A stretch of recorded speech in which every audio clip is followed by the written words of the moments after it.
Sant Jordi a Escaldes-Engordany ha començat amb un toc èpic, recordant la segona part de la llegenda de Sant Jordi, quan el cavaller lliura la rosa a la donzella, en aquest cas la cònsol major Trini Marín. La veritat és que és la primera vegada que amb l'edat que tinc em regalen una rosa d'una manera tan original com ha sigut aquesta. Amb aquest gest, la Fira de la plaça Coprínceps ha quedat inaugurada, enguany amb un augment del nombre de parades i la presència de diverses entitats de la parròquia. L'ambient, sobretot, l'han aportat les visites d'escoles que, amb el bon temps, han fet que fos un matí lluït. La tarda ha continuat amb la mateixa tònica, la plaça plena de gent remenant llibres i gaudint de la jornada.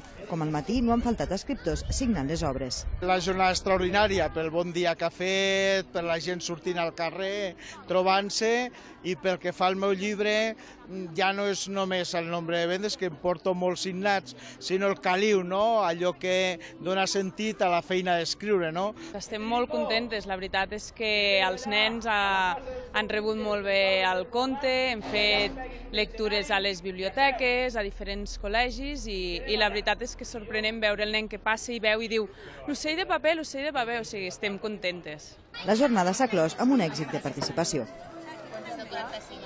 Sílvia, un plaer.